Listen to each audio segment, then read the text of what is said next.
क्या ऐसा था रसूलुल्लाह सल्लल्लाहु अलैहि वसल्लम के पास कि वो डेली मोटिवेटेड होकर अपने बेस्ट लेवल पर ज़िंदगी गुजारते थे। हालांकि उनकी प्रॉब्लम्स मैं अभी आपको बताना शुरू करूं तो आप लोगों को यकीन ही नहीं आएगा।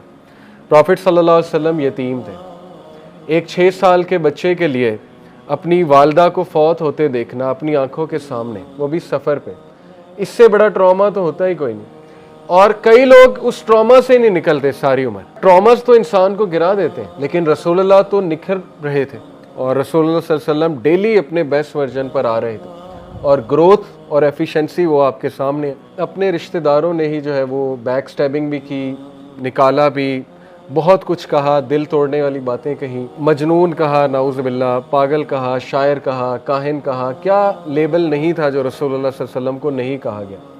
हाउ कम कि वो इतना बड़ा उनका करेज था, जिगरा था कि ना सिर्फ उन्होंने फॉरगिव किया बल्कि उनको गले भी लगाया और दावत भी देते रहे। और ये छोटी बात नहीं होती है कि आपका बॉयकॉट किया जाए और आप एक ये प्रेशर भी लें कि मेरे फैमिली वालों का क्या बनेगा। उन्होंने ये प्रेशर भी डाला कि हम इसकी फैमिली का बॉयकॉट करते हैं, तिजारत रोकते हैं तो शायद ये रुक जाए।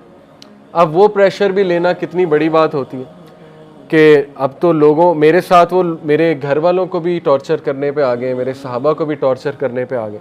उसके बाद आसानी आनी चाहिए थी शीबे अबी तालिब के बाद, जनरली स्पीकिंग। लेकिन उसके बाद क्या हुआ? हज़रत खदीजा की डेथ हो गई, लव ऑफ हिज लाइफ।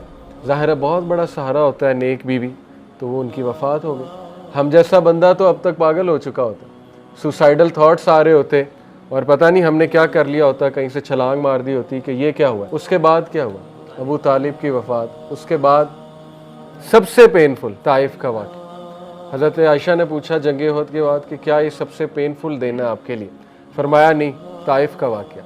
और ताइफ में ख़ुद गया हूँ, उसकी गलियों से अभी तक एक सैडनेस और एक गम टपक रहा है। वहाँ जहाँ हमारे रसूलुल्लाह सल्लल्लाहु अलैहि वसल्लम को पथराव किया गया, वो एक अजीब सी गमज़दा सी जगह है। इसके बाद कैसे आप इमेजिन कर सकते हैं कि समवन में स्टैंड अप? ताइफ के बाद हिस्टोरियन लिखते हैं कि कोई और होता तो वो यहाँ पे गिव अप कर जाता, रसूलुल्लाह सल्लल्लाहु अलैहि वसल्लम के अलावा कोई और होता। अल्लाह के नबी सल्लल्लाहु अलैहि वसल्लम दरख्त के नीचे बैठे रोए, अल्लाह से इल्तिजा की, अल्लाह के आगे अपना गम हल्का किया। वो दुआ सुनने वाली है कि अल्लाह क्या आप मुझे छोड़ देंगे, इन लोगों के हवाले कर देंगे, मेरे दुश्मनों के हवाले कर देंगे?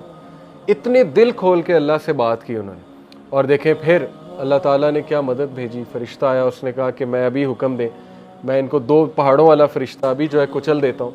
लेकिन रसूलुल्लाह सल्लल्लाहु अलैहि वसल्लम का आप जिगरा देखें कि उस टाइम पे कहा कि नहीं, इनकी कौम में से, इनके बच्चों में से हिदायत याफ्ता लोग आएंगे। और ऐसा ही हुआ, बहुत से स्कॉलर्स ताइफ के इलाके से निकले।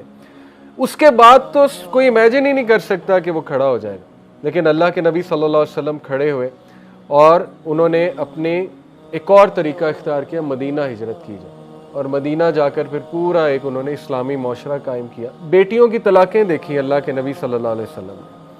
अबू लहाब ने दोनों बेटियों की तलाक़ें करवा दी। तो बाप के लिए तो यही एक कमर तोड़ गम होता है कि बेटियों को तलाक हो गई। फिर मदीना जाकर भी जो है वो यहूदियों ने, कभी मुशरिकों ने सुख का सांस नहीं लेने दिया, इन द सेंस के तंग किए रखा। और आप देखें कि हर तरह की साजिश की, उनको प्रोपेगेंडा किया, मेलाइन करने की कोशिश की, रसूलुल्लाह सल्लल्लाहु अलैहि वसल्लम को इवन नाउज़ बिल्लाह कत्ल करने की कोशिश की। और एट दी एंड रसूलुल्लाह ही किंग बन गए। फतह मक्का हुई और वहाँ आकर रसूलुल्लाह सल्लल्लाहु अलैहि वसल्लम के सामने वही लोग आए जिन्होंने पथराव किया था, तंग किया था, उजड़ी फेंका करते थे, क्या क्या करते थे। तो ये सीरा एक लिविंग मिरेकल है। आपको दुनिया में किसी शख्स की ऐसी बायोग्राफी नहीं मिलेगी और आप हैरान हो जाएंगे ये हुआ कैसे।